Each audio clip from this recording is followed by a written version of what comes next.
सबैलाई नमस्कार। मेरो नाम रामौटार थारू।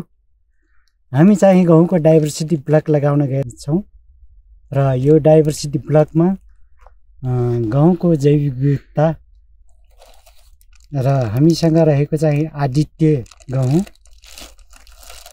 र यो चाहिँ बोलक 2020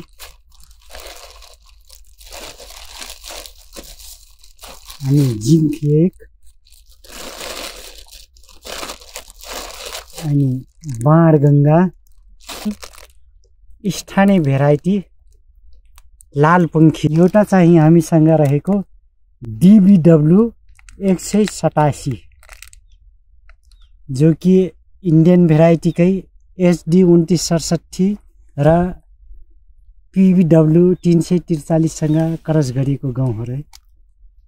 यो जमिनमा चाहिँ मलजल चाहिँ urea DAP potash zinc sync हालेर जोताई गर्ने बेला नै रेडी गरिएको थियो। गहुँको डाइभर्सिटी ब्लक विविधता प्रदर्शनी लगाउनको महत्त्व। यो गहुँ खानामा मिठो छ छैन, अनि यसले गाँज कति फाल्छ, यसले उत्पादन कति दिन्छ र कति दिनमा तयार हुन्छ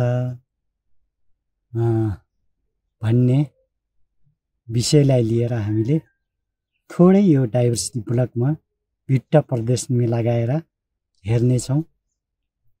र हाम्रो यो ठुलो प्लाटमा पनि गहुँ लगाएकै छ, विजय गहुँ अनि बोलक 2020 अनि जिङ्क 1 लालपङ्खी भने हामी यो डाइभर्सिटी ब्लकमा पनि थोरै एरियामा रोप्नेछौँ, जो कि एउटा एरियामा 20x5 को एरियामा लगाइराखेका छौँ र हामीसँग अब जस्तो गहुँको परिमाण छ उस्तै हिसाबले गर्छौँ।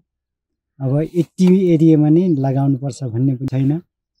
हजुरहरूसँग जे जति नै जमिन होला त्यतिकै सानो एरियामा लगाए पनि हुन्छ र हामी चाहिँ 20x5 को एरियामा लगाइराखेका छौँ र गहुँको जति परिमाण छ त्यति नै पनि रोप्नेछौँ। थोरै एरियामा 2 लाइन 3 लाइन जति जान्छ त्यस्तै गरी पनि रोप्नेछौँ र यसको चाहिँ हामीले गाँज हेर्नेछौँ, बाला हेर्नेछौँ कति लामो आउँछ, अनि खानामा मिठो छ छैन, कति दिनमा पाक्छ, यसको 1000 दानाको तौल बराबर कति ग्राम आउँदो रहेछ, यसको नतिजाहरू हेर्नेछौँ। हामी चाहिँ डाइभर्सिटी ब्लक लगाउन गइ नै राखेछौँ र हाम्रो यहाँको जमिन चाहिँ बलौटे छ।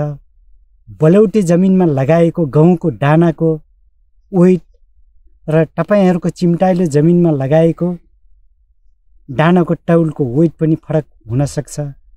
जस्तै मैले यति पनि विचार गरेछु कि यो बलौटे जमिनमा लगाएको गहुँको दाना फुस्रो देखिन्छ भने अनि यो चिम्टाइलो जमिनमा लगाएको गहुँको दानाहरू पनि एकदम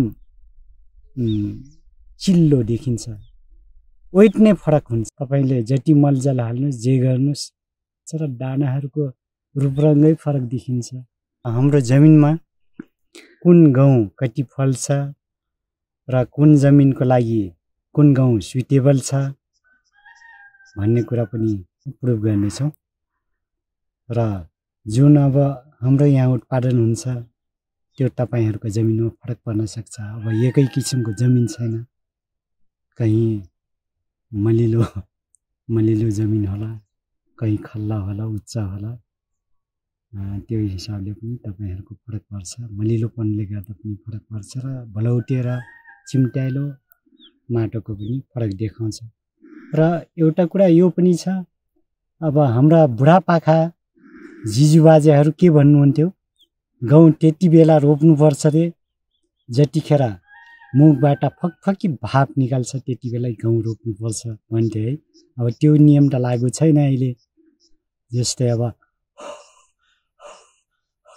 यस्तो मुखबाट भाप निक्लिसकेपछि अनि मात्रै हामीले गहुँ रोप्नुपर्छ रे मङ्सिरको पहिलो हप्तादेखि दोस्रो हप्ताभित्रै भनेर पहिलाको भनाइ थियो, तर त्यो भनाइ अहिले लागु छैन। अब त मान्छेहरू जति सक्दो छिटोभन्दा छिटो गहुँ र लाई पनि सँगसँगै छर्ने गइराखेछन्।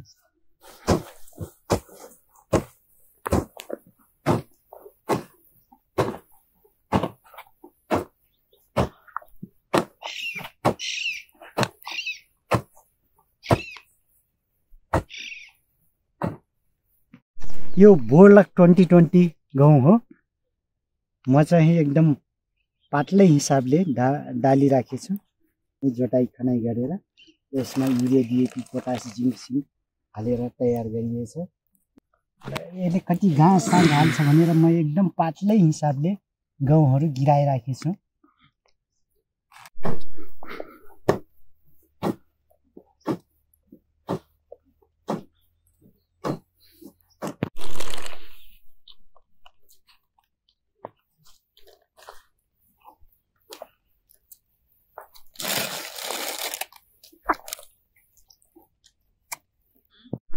हामी चाहिँ एक जातको गहुँ लगायौँ।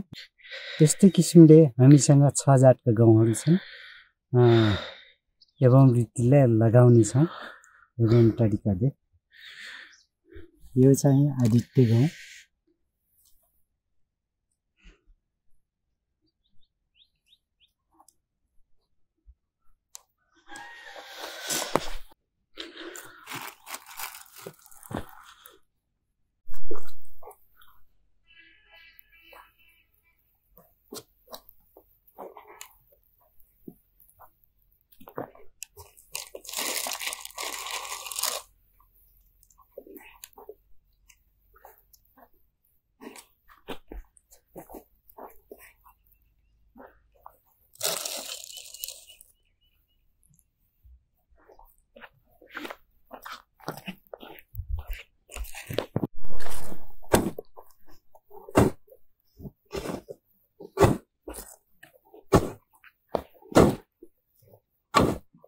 एवं रीतिले हामीले यो सबै गहुँ रोप्यौँ र यो